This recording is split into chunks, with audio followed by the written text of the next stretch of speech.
Bismillahirrahmanirrahim. Assalamualaikum warahmatullahi wabarakatuh. Alhamdulillahi rabbil alamin. Wassalatu wassalamu ala asyrafil anbiya'i wal mursalin wa ala alihi wa sahbihi ajma'in, amma ba'd. Sahabat-sahabatku sekalian yang dimuliakan Allah, cita-cita tertinggi bagi setiap manusia adalah ingin bahagia. Meskipun tidak semua orang bisa bahagia, tapi ketika kita berikhtiar, kita melakukan upaya-upaya untuk bahagia, insya Allah Allah akan berikan kebahagiaan itu.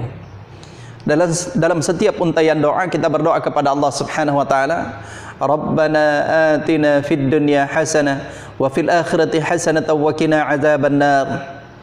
Ya Allah, berikanlah kepada kami kebaikan hidup di dunia dan kebaikan hidup di akhirat, dan hindarkan kami dari siksaan api neraka. Intinya kita minta kebaikan kepada Allah. Kebaikan itu maksudnya di sini termaktub di dalamnya adalah kebahagiaan hidup di dunia, kebahagiaan hidup di akhirat, dan dihindarkan dari siksa api neraka. Nah, sekarang kita akan membahas bagaimana hidup di dunia ini kita bahagia dan insya Allah bahagia di akhirat. Ibnu Abbas radhiyallahu anhu berkata, kunci kebahagiaan itu yang pertama adalah qalbun syakirun, hati yang selalu bersyukur kepada Allah Subhanahu wa taala. Dalam hidup ini sahabat-sahabat sekalian, hanya ada dua pilihan. Allah Subhanahu wa taala berfirman dalam Al-Qur'an, la in syakartum la azidannakum wa la in kafartum inna adzabi lasyadid. Kalau kalian bersyukur kepadaku, kata Allah, aku akan menambah nikmat itu. Tapi sebaliknya, wala in kafartum inna adzabi lasyadid. Kalau kalian ingkar, sungguh azabku teramat sangat pedih. Hanya ada dua pilihan, syukur atau ingkar. Syukur, Allah akan menambah nikmat itu. Tapi ketika ingkar, sungguh azab Allah Subhanahu wa taala sangat pedih. Dan orang yang ingkar terhadap nikmat Allah, orang yang tidak pernah mensyukuri nikmat Allah Subhanahu wa taala, tidak mungkin akan merasakan kebahagiaan. Kenapa? Karena yang selalu dipikirkan adalah apa yang tidak ada pada dirinya. Padahal Allah sudah begitu banyak memberikan kita, sahabat sekalian. Allah berikan penglihatan, bukankah itu nikmat yang sangat besar? Allah berikan pendengaran, bukankah itu nikmat yang sangat besar? Kemampuan untuk berucap, bukankah itu nikmat yang sangat besar? Bahkan kata Allah Subhanahu wa taala, wa in ta'uddu ni'matallahi la tuhsuha. Jikalau sekiranya kalian ingin menghitung-hitung nikmatnya Allah, la tuhsuha, kalian tidak akan mampu menghitungnya. Maka kalau mau bahagia dan tenang hidupnya, bersyukurlah kepada Allah Subhanahu wa taala. Niscaya Allah akan menambahkan nikmat dan menambahkan ketenangan dalam hidup kita. Yang kedua, ketika ingin bahagia, menurut Ibnu Abbas radhiyallahu anhu adalah al-azwajun salih, pasangan-pasangan yang saleh, suami yang saleh, istri yang saleh. Sebab coba bayangkan sahabat sekalian, kalau dalam kehidupan keluarga suaminya mungkin tidak soleh, tidak melaksanakan perintah-perintah Allah Subhanahu wa taala, tidak meninggalkan larangan-larangan Allah Subhanahu wa taala, justru yang dilakukan mabuk-mabukan, berjudi, berzina, nauzubillah min zalik, dan perbuatan maksiat. Bagaimana bisa bahagia dalam kehidupan kita? Atau sebaliknya, istrinya bukan istri-istri yang saleh, yang salihah, tidak mau mentaati suami di dalam ketaatan kepada Allah Subhanahu wa taala, sering membantah suaminya, padahal yang disampaikan suaminya adalah kebaikan dan kebenaran. Bagaimana bisa hidupnya bahagia? Maka kalau mau bahagia, seorang suami hendaknya menjadi orang yang saleh, istrinya menjadi istri yang salehah. Mereka dalam ketaatan kepada Allah Subhanahu wa taala, mereka senantiasa bergandeng tangan untuk berencana masuk ke dalam surga bersama-sama. Maka ketika ini ada dalam kehidupan keluarga kita, insya Allah hidup kita akan bahagia. Yang ketiga, sahabat sekalian yang dimuliakan Allah, al-auladun abrar. Al-auladun abrar, anak-anak yang saleh atau anak-anak yang salehah. Dan ini adalah tugas tanggung jawab kita untuk membentuk mereka menjadi anak yang saleh atau salehah. Perhatikan firman Allah Subhanahu wa taala dalam Al-Qur'an, ya ayyuhalladzina amanu qu anfusakum wa ahlikum nara wa quduhan nas wal hijara 'alaiha malaikatun ghilazun shidad la ya'sunallaha ma amarahum wa yaf'aluna ma yu'marun.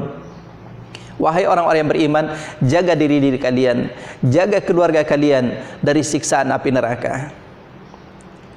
Artinya apa? Ketika Allah perintahkan untuk menjaga diri dan keluarga kita dari siksaan api neraka, maka kita harus membentuk keluarga kita menjadi keluarga yang saleh-salehah, termasuk anak-anak kita.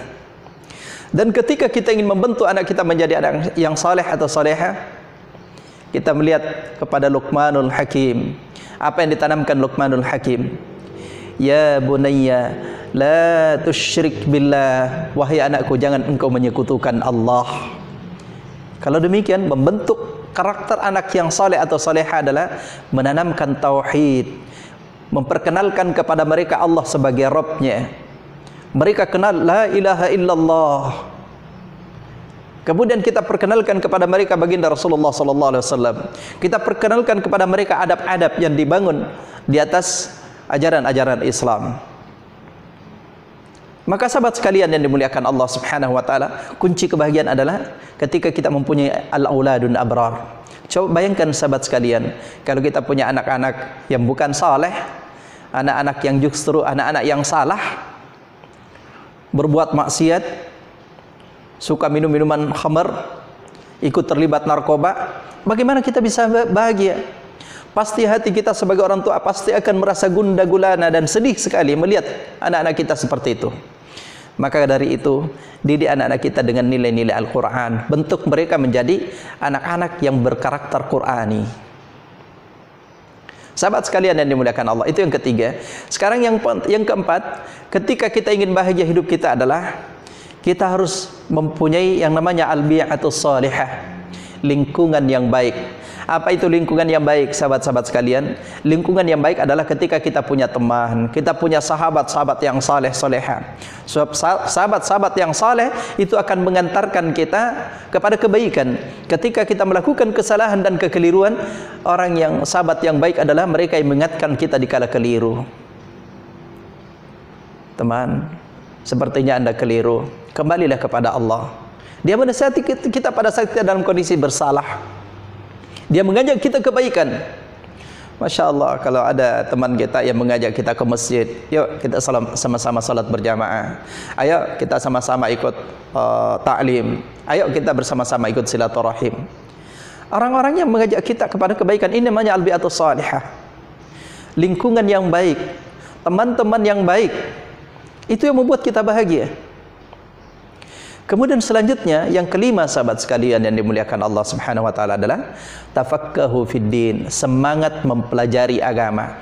Sebab dengan kita faham agama, hati ini akan semakin lapang dan semakin luas dada kita. Kita akan semakin banyak menggantungkan harapan kita kepada Allah.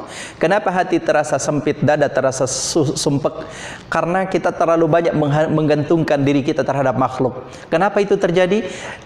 Itu disebabkan karena kita tidak faham agama. Maka semakin kita faham agama, maka semakin luas dada kita, kita semakin mempunyai harapan hanya kepada Allah Subhanahu wa taala, sahabat sekalian. Kemudian yang keenam adalah malun halal, harta yang halal. Kalau mau bahagia, masukkan harta yang halal dalam kehidupan keluarga kita. Siapa yang memasukkan harta yang haram, tidak mungkin akan bisa bahagia. Para koruptor, coba lihat, apa mereka bisa bahagia? Dia diburu sampai di luar negeri. Begitu ditangkap, dimasukkan lagi ke dalam penjara. Istrinya entah bagaimana, anak-anaknya entah bagaimana.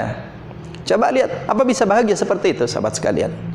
Maka meskipun sedikit, yang penting barokah. Yang namanya barokah atau berkah adalah sesuatu yang mendatangkan banyak kebaikan. Meskipun sedikit, itu namanya berkah.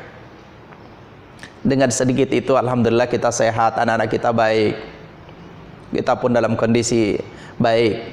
Itu namanya membawa keberkahan. Kemudian yang terakhir, yang ketujuh adalah umur yang berkah. Umur yang berkah itu bagaimana, sahabat sekalian? Umur yang dipergunakan untuk kebaikan.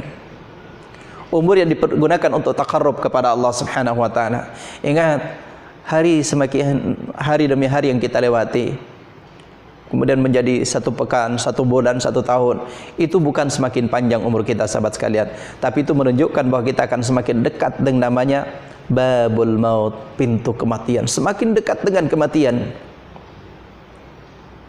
semakin kita dekat dengan kematian. Pertanyaannya, sudahkah kita mempunyai persiapan untuk menghadapi ketika kematian itu datang kepada kita? Maka sahabat sekalian yang dimuliakan Allah Subhanahu wa taala, Allah berikan umur kepada kita, pergunakan umur itu di jalan Allah Subhanahu wa taala. Mudah-mudahan Allah berikan kebahagiaan kepada kita fid dunya wal akhirah. Allah masukkan kita insyaallah ke dalam surga secara bersama-sama. Wallahu a'lam. Mohon maaf, billahi taufik wal hidayah. Wassalamualaikum warahmatullahi wabarakatuh.